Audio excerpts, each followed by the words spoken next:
हैं दुबई के अंदर धीरेन्द्र शास्त्री महाराज, जिनको भागेश्वर धाम के नाम से भी बहुत ज़्यादा इंडिया के अंदर मकबूलियत हासिल है। उनको दुबई के अंदर इन्वाइट किया जाता है, बल्कि उन्होंने तो जय श्री राम का नारा तक लगा दिया। और उनको रिसीव करने के लिए शेख फैमिली से डॉक्टर अबू अब्दुल्ला आते हैं, उनको अपनी लग्जरी गाड़ी में बिठाते हैं और गाड़ी खुद ड्राइव करते हैं। और उनकी आमद पे जो है ना दुबई बहुत ज़्यादा खुश होते और कहते हैं कि हिंदुइज्म का जो पीस और लव का जो पैगाम है, आए सब इसमें मिलकर जो है कंट्रीब्यूट करते हैं। यूएई में भी, जो कि हमारा एक ब्रादर मुस्लिम मुल्क है, वहां पर भी अब हमें पाकिस्तानियों को, जो पहले मजदूर हमारी जो मैन पावर जाती थी और वहां से ज़र मुबादला यानी रेमिटेंसेस भेजती थी, वो भी अब खतरे में पड़ते नजर आ रहे हैं, क्योंकि जो हमारा मजदूर तबका है उसको भी वीजे उन्होंने कम देने शुरू कर दिए हैं। दुबई ने भी हमारे वीजे बंद कर दिए हैं। वो कहते हैं भाई ना आओ, यहाँ पर आपकी जरूरत ही नहीं है। खबर ये आ रही है, अफवाह ये आ रही है कि दुबई जो है 42 एज के जो मैन है पाकिस्तानी, उनको बैन करने वाला, 18 से 42 साल के।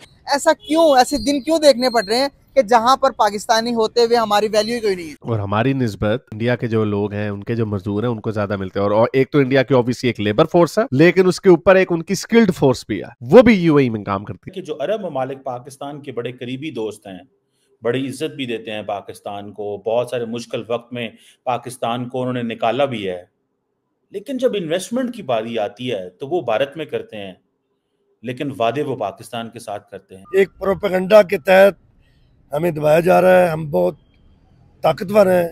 अल्लाह के लिहाज से ताकतवर है नहीं, हमारे वो यूथ है, हमारी एक इकॉनमी है, हमारा फेथ है, ईमान इकॉनमी किधर है भाई, है ना। नमस्कार, जय हिंद दोस्तों। भागेश्वर धाम सरकार के पीठाधीश्वर और कथावाचक धीरेन्द्र कृष्ण शास्त्री संयुक्त अरब अमीरात पहुँचे हैं। दुबई पहुंचने के बाद धीरेन्द्र शास्त्री ने जमकर यूएई की तारीफ की, जहां उनका जोरदार स्वागत हुआ। दुबई में धीरेन्द्र शास्त्री का अब्दुल्ला ग्रुप के चेयरमैन डॉक्टर बियो अब्दुल्ला ने उनका स्वागत किया। इस दौरान लोगों ने धीरेन्द्र शास्त्री पर गुलाब बरसाते हुए उनको खुशामदीद कहा। डॉक्टर अब्दुल्ला ने धीरेन्द्र शास्त्री की अगवानी को अपनी खुशनसीबी बताया है। दुबई में रहने वाले भारतीय भी उनके स्वागत के लिए पहुंचे। डॉक्टर अब्दुल्ला ने सोशल मीडिया पर धीरेन्द्र शास्त्री के साथ अपना फोटो शेयर करते हुए लिखा, दुबई में गुरुजी धीरेन्द्र कृष्ण शास्त्री का स्वागत कर उनका सम्मानित किया। उनका दुबई आना हमारे लिए एक विशेष अवसर है। इससे भारत और संयुक्त अरब अमीरात के बीच सांस्कृतिक संबंध और आध्यात्मिक एकता का जश्न मनाने की तरह से देखा जाना चाहिए, जिसको देख पाकिस्तानी जल भुन गए हैं।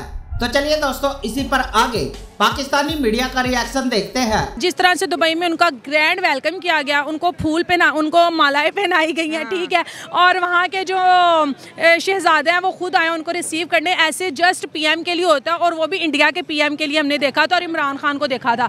और यार मैं बताऊँ, उनके महाराज जी का इसलिए उन्होंने इतना आला वेलकम किया है क्योंकि वो कभी भी हमने नहीं देखा कि किसी ने भगवा कलर का गले में दुपट्टा पहना है, ठीक है, और कहीं पर भी बॉम्ब ब्लास्ट कर दिया या कुछ भी ऐसा वैसा की माहौल जिसे बोलते हैं ना, एनवायरनमेंट क्रिएट किया, कभी भी नहीं देखा।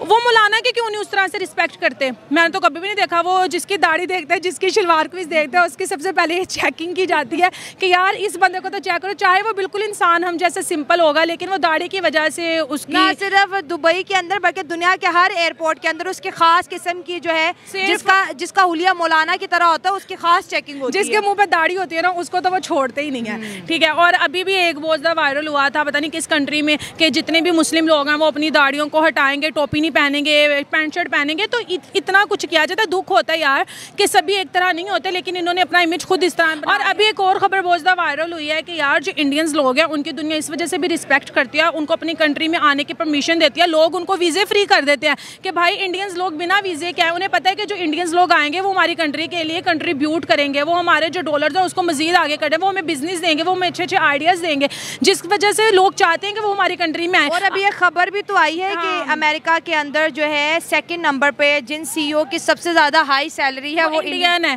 देखो वो कितनी प्राउड की बात है। और अभी एक और भी हम देख रहे थे कि चांद स्पेस में जाके उन्होंने अपना तिरंगे को लहरा दिया है, तो ये इंडियंस ही कर सकते हैं। और हमारी निस्बत इंडिया के जो लोग हैं, उनके जो मजदूर हैं, उनको ज्यादा मिलते हैं। और एक तो इंडिया की ऑब्वियसली एक लेबर फोर्स है, लेकिन उसके ऊपर एक उनकी स्किल्ड फोर्स भी है, वो भी यूएई में काम करती है। 80% यूएई की जो आबादी है वो फॉरेनर्स की है, और हमारा शेयर होना चाहिए, लेकिन हमारा शेयर नहीं। यूएई को इस वक्त कहा जाता है कि सिर्फ इंडियंस चला रहे हैं, हमारे भी हैं बीच में लोग बेचारे ऑफिस वगैरह में भी काम करते हैं, लेबर में भी काम करते हैं, लेकिन उनको वीजे अब मिलना कम हो गए हैं। हमारे अपने ही ब्रदर मुल्क से वीजे कम मिल रहे हैं। क्या वजह है इसकी? कोई हमने शरारत की होगी इसमें, ओवरऑल मैं जैसे आपको बताता हूँ, यूके में आपको दिखाता हूँ ग्रूमिंग गैंग्स वहां पे हर जगह पे, ठीक है, हर जगह पे अच्छे बुरे लोग होते हैं, लेकिन हमारे जो लोग आते हैं स्पेशली यूके में, मैंने आपको जैसे बताया गेटर्स बने हुए हैं पाकिस्तानियों के, लुंगियां धोतियां पा के तो उनकी गोरी लड़कियों को छेड़ा रहे होते हैं। जो उधर के बॉन है वो भी एक नंबर के हरामी है। क्यों, क्या वजह है इसकी? तो क्या यूएई में भी ऐसा हो रहा है? हालांकि मैंने सुना है कि अरब मुल्कों में बेचारे, क्योंकि वहां पे सख्ती ज्यादा है, इसलिए वहां पे बेचारे जरा डर डर के रहते हैं, कोई इतनी बदमाशी नहीं करते। ये मेरा एक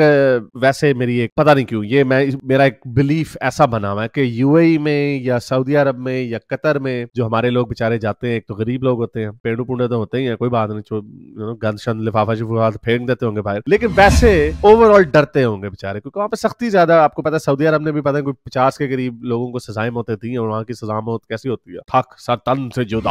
हमारे तो नारा लगाते हैं ना, सर तन से जुदा, वो उधर वाकई सर तन से जुदा कर देते हैं। तो क्यों वीजे कम हो रहे हैं? एक प्रोपेगेंडा के तहत हमें दबाया जा रहा है, हम बहुत ताकतवर हैं। अल्लाह किस लिहाज से ताकतवर है? नहीं, हमारे वो यूथ है, हमारी एक इकानमी है, हमारा फेथ है, ईमान इकोनॉमी है। किधर है? भाई है ना, किधर है, किधर इकोनॉमी? मैं कहता हूँ कि अगर ये कौम फैसला कर ले अपनी, वो करप्शन नहीं करनी और काम करना दिन रात जी, और ये तालीम याफ्ता भी है, नौजवान ताकतवर भी हैं, मेहनती भी हैं, तो इंशाल्लाह हमारी इकॉनमी तो एक साल की बात। तो मतलब कि जो नरेंद्र मोदी को बढ़ा चढ़ा कर प्रोपेगेंडा है दुनिया का। प्रोपेगेंडा। पाकिस्तान एक पावर है और बहुत ज्यादा पावर है। यहाँ इल्म है, यूथ है, एटमी टेक्नोलॉजी है, ताकतवर फौज है, हम बहुत ताकतवर हैं। ये एक प्रोपेगेंडा है। जैसे वो कल बयान दे रहा था कि हम 71 में ये होते तो तब मतलब कि तब हमारी क़यादत होती तो हम कुछ और लेते वहां से। हाँ। उसको बताएंगे इंशाल्लाह। ये कुछ मुसलमानों का मुराल और पाकिस्तानी कौम का मुराल ऐसे गिराने की कोशिश करते हैं। बहुत वैसे अजीम कौम है, मैं अंदर की बात कर रही हूँ, ईमानदारी से। हमारी कौम अच्छा, बिल्कुल कम बैक हो सकता है, चंद महीनों में हो सकता है। मेरे दिल से दुआ, मेरी दिल से दुआ कि भाई कम बैक हो जाए जी, कम बैक हो जाए, हालात बेहतर हो जाए।